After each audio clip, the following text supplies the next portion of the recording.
Hello and welcome to World History Encyclopedia. My name is Kelly, and today I am joined by author and scholar Robin Waterfield.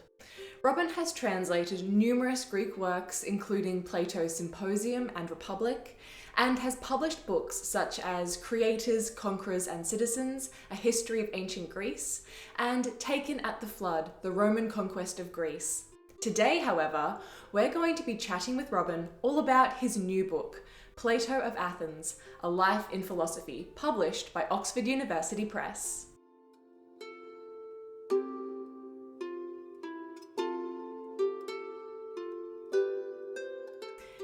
Thank you so much for joining me today. Well, thank you, Kelly, for the opportunity. I'm looking forward to talking to you about your new book. So why don't we start with what your new book is all about? It is simply a biography of the ancient Greek philosopher Plato. His name is instantly recognizable by pretty much everybody, I would imagine, all around the world. But so it's really quite surprising to find out that this is the first ever book-length biography of Plato. There has not been one before. I mean, everybody who writes on Plato starts with a paragraph or two, or even a short chapter on his life. But this is the first time it's been done thoroughly and at book length. And I suppose there are reasonably sound reasons for that. The evidence is sometimes dodgy and often non-existent. So, it's like any biography of an ancient person. One does a certain amount of padding. I describe, the background to Plato's life, what ancient Athens was like at the time he was growing up, and so on and so forth. But nevertheless, I also think that the lack of evidence probably is a true reflection of Plato's life. I mean, there are certain very important things. He studied with Socrates. He thought of a political career before being put off it by particularly Socrates being put on trial and condemned to death. He visited Syracuse, southern Italy and Syracuse 3 times. These are things we know about. But in between, there are huge gaps.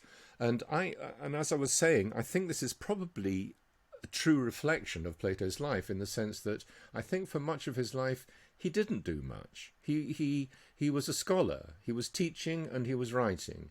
I like to compare him to J.R.R. Tolkien, who, apart from the astonishing products of his imagination, lived the life of a quiet, Oxford don, very uneventful life. And I think Plato was pretty much like that. There are these major events, Socrates, the foundation of the academy, visits to southern Italy and Syracuse, but in between he wasn't doing very much, I think. And that's perhaps why people in the past have been put off writing a whole book-length biography of him. But it works, as you can see. I was going to say, you clearly haven't let that stop you from giving it a go. So you have got these main events in Plato's life that we know about. Is this kind of information from his own writings, or is this from other people writing about him? The latter. Plato mentions himself 3 times in his written works, his dialogues, as we call them. But none of those 3 events none of those 3 mentions is really at all significant.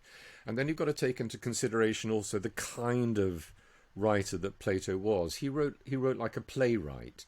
He doesn't put himself into his works, he puts characters into his works. So when he's attributing a view to a character in the book, is it his own view? Right? So, there is that area of doubt. I mean, I think, along with actually a great many scholars, I think that Socrates was a kind of a spokesman for Plato, and that therefore we can at least recover his views. But the dialogues tell us very, very little about the events of his life. Other sources we have are more important. One, there were a whole bunch of ancient biographies written about Plato, but the trouble with those is that they're late. The earliest of them that we have, which is very fragmentary, was written in the 1st century BC, and the ones that survive were written several centuries even after that. So they're writing hundreds of years after Plato's life, and they're coming at the end of a sort of a weird ancient Greek biographical tradition where you retell gossip and scurrilous stories about your subjects rather than, I mean, so you get a lot of the stories that you find in these ancient biographies are really silly, like Plato died of shame when he was unable to answer a riddle, yeah, and things like that. So, and really, the bulk of these ancient biographies consists of rubbish like that. So they're not very helpful either. The broad trajectory of Plato's life is okay. They get that, I think, right. But the details are more or less rubbish. And the third source for Plato's life is far more interesting, which is that there are a number of letters that have come down to us under his name. In fact, there are a great many, quite a lot of letters that have come down under his name, but 13 of them, 13 letters, deserve to be taken quite seriously because they appear to have been included in the corpus of Plato's works by the end of the 3rd century BC, in other words, 140 years after his death, when people were collecting his works, and these letters were included in them. Now, so we've got these 13 letters. These letters are very much subject to scholarly fashion. I would have said like 50, 60 years ago, most scholars would have taken at least some of them to be authentic. Nowadays, the pendulum has swung somewhat in the opposite direction, and a lot of people don't think any of them are authentic. But there's a middle ground occupied by me and really quite a lot of others who think some of them are authentic. And I choose 3. All those like me who think that some of the letters are authentic always include letter 7 as one of those. I include letter 7, letter 3, and letter 8. Now, letter 7 is special because it's A, very long, much longer than any of the other letters. It's even longer than some of Plato's written works, some of his dialogues. B, it is stylistically very much in the style that Plato wrote. And C, it contains quite a lot of biographical information. It tells us about his early life and how he contemplated entering politics, but that was then put off by the savagery of the 30 tyrants. This was a narrow oligarchy that took over Athens at the end of the Peloponnesian War, when Athens lost the war in 404 BC. He was put off by that, and then, as I mentioned earlier, by the death of Socrates, the condemnation of Socrates. And we get all of this information from letter 7. And as I say, stylistically, it seems to have been written by Plato, and so I accept it. That creates its own complications, because, you know, some of the philosophy in the letter is... well, it doesn't contradict anything that Plato says, but it sheds different light on some of the things that Plato says in the dialogues. Anyway, that's by the by. I accept the authenticity of letters 3, 7, and 8, and they tell us quite a lot about... That's really where we get our information from about Plato's visits to Syracuse. And it's... the difficulty of these letters is probably another reason why a biography of Plato hasn't been written in the past before, because, as I say, you know, a lot of scholars would say, well, there's no point in writing a biography because the main source is going to be these letters, and I don't think they're authentic, or a lot of my readers won't think they're authentic, or something like that. So I suspect that's been an obstacle in the past as well. But as I say, I and a number of others accept letter 7 and others as authentic, and so that gives me a basis for writing the book. I'm interested because you just mentioned the interesting things that some of the ancient authors wrote about Plato. Did you include any of that sort of later, just discussing the general discourse around Plato? Sure. Yeah? Yeah, there's quite a lot of amusing stories. As I say, not much help for a biographer, but, you know, quite entertaining. And there are other aspects of Plato's life which the ancient biographers tell us which are interesting. For instance, that when he was young, he aspired to write poetry. And this I find quite plausible. I mean, he was a well-educated young man from, you know, the upper layers of Athenian society, who came from a very wealthy family. And it's very likely that he wanted to dabble in poetry. And in fact, the ancient biographers preserve well, not just the ancient biographers, but also the later anthologies of poetry, preserve quite a few epigrams, short poems, which are said to be written by him. So again, a biographer of Plato has to decide if any of those are genuine as well. In my opinion, not. One is borderline, but most of them not. Most of them not. So the idea that he wrote poetry, we can definitely accept, but the actual poetry itself, probably not. That's fascinating. Not. Yeah. So, when you decided to write this biography of Plato, did you already have this kind of information already, or is he sort of a new figure that you decided to dive into? No, I've been reading Plato and writing about him for about 50 years. So so there weren't any surprises, as it were. I kind of knew it all already. With one qualification, Kelly, which is that I didn't know as much about the academy, the early academy, as I do now, as I did after doing the research. Because I'd focused particularly on Plato's writings, on the dialogues. That's what I was reading and writing about, translating often. I've got quite a number of Plato's dialogues translated by me. But it was interesting to learn more about the academy and some of the figures there. Famous figures like Aristotle and Eudoxus of Cnidus and Speusippus and people like that. And about Plato's role in the academy. I mean, there's some very, very curious aspects of this. The academy was a teaching school and a research institution. It taught, I think, primarily wealthy late teenagers from Athens itself. They would walk out to where the school was being held in a gymnasium just out in one of the suburbs of Athens, and attend lectures. And this was considered, and had been considered for some decades, a sort of a finishing school, a way for wealthy young men to round off their higher education and be able to put a bit of verve and gloss into their conversation and things like that. So that was the sort of superficial level of the teaching. But the academy was also a research institution, and people. So while these young men would have just come and gone within a relatively short space of time, I mean, you've got people like Aristotle who stayed in the academy for 20 years doing his research. Now, one of the things that I found most interesting about this, and which is really quite insightful as to what kind of institution the academy was, is that let's carry on with Aristotle. When you read Aristotle, he often, he criticizes Platonic philosophy a lot in his written works, and he often says things like, I paraphrase, but, I wish Plato had made this clear. What does he mean? Now, Aristotle worked in the academy for 20 years. Plato was right there, except for occasional visits to Syracuse.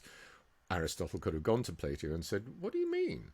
But he didn't. So, this gives us two insights into the academy. First of all, Plato remained very aloof from it. He obviously felt he wasn't there to answer people's questions.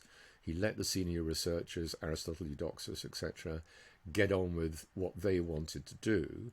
And then that takes us to the second point, which is that very often what they wanted to do was, like Aristotle, criticize Plato. Aristotle, Eudoxus, Speusippus, Xenocrates, Heraclides of Pontus, all the early members of the academy, all the members of the early academy, I should say, that we know of, formulated metaphysical systems or ethical ideas or whatever that were different from Plato's. So there's no, the academy was not a school for the perpetuation of Platonism by any manner of means. It was a research institution where scholars were free to do what they wanted, and Plato must have encouraged them, perhaps even pointed in certain directions at a very general level, but he didn't go beyond that. And another very interesting aspect of the academy, which was something that I knew little about before, was that there was a very strong political aspect to it. Now, as my work has developed over the recent decades, I've become more and more convinced that Socrates was a political philosopher, and that this is what he was primarily teaching people, and that Plato picked this up. And it's not an insignificant fact that a good 40% of Plato's writings are concerned with political theory. I mean, it was absolutely central to his interests. But there was a very strong political aspect to the academy, and not just studying political theory, but actually getting their hands dirty. They actually sort of went and well, there's not much dirt in, let's say, drawing up a more democratic constitution for a city, but it very much looks as though cities that felt themselves in some kind of political trouble would turn to the academy and say, can you send somebody to help? And Plato might have picked somebody to help or something like that. And again, there was no party line. There was no, some of the academicians, some of the scholars of the academy went out to depose tyrants somewhere. Others went to make themselves tyrants somewhere. Some were drawing up fairly democratic constitutions, some were drawing up less democratic constitutions. Some were using persuasion, some were using violence, So again, no party line, no sense of this is the way we do it in the academy. Scholars were free to develop their own views and to develop their own political solutions as well. How wonderful, like a philosopher, scholar for hire, whenever they're needed, they just pop off and give their advice, and that's awesome. I love that. This is going to date me, but it makes the academy rather similar to what used to be called, I think it's no longer exists, the RAND organization in America. It was a kind of a advisory think tank that did political work. So the academy sort of has a slight whiff of that. That's awesome. I like that it's not just focused on the life, but also the aspects of his life and other things that he was a part of. I think that's wonderful. Yeah. So probably our last question, what is something that you think that people should really know either about Plato or about your book in general? Well, I think I haven't thought about this before you asked the question, but I think I'm going to give the same answer to both, which is that, people hear the name Plato and they think philosopher, and they think, oh, well, I don't want anything to do with that. Philosophy is both difficult and a waste of time. That's a fairly common view. I remember a T-shirt from a philosophy department in the States that simply said, philosophy, we've done less in 2,500 years than most people do in an afternoon. Anyway, so that's, people think philosophy is a bit of a waste of time and going to be difficult. But Plato was a genius writer. There is nobody who has presented, ever, not in the 2,500 years since him, there's never been anybody who's been able to present philosophy in as readable and entertaining a fashion as Plato. So what I would say about both Plato and my book is that they are both very readable, and that people should not be put off by thinking, oh dear, it's going to be difficult, because it isn't. Wonderful. What a great place to end. Thank you so much for joining me today, Robin. It has been a pleasure talking to you. Likewise. If anyone is looking to purchase your new book, all about Plato, you'll be able to find a link for it down below to Oxford University Press. Thank you so much for joining me today. Thanks, Kelly. This video was brought to you by World History Encyclopedia. For more great articles and interactive content, head to our website via the link below. If you like my sweater, you can find this design and a bunch more in our shop at worldhistory.store, or you can find a link for it down below. Thank you so much for watching, and we'll see you soon with another video.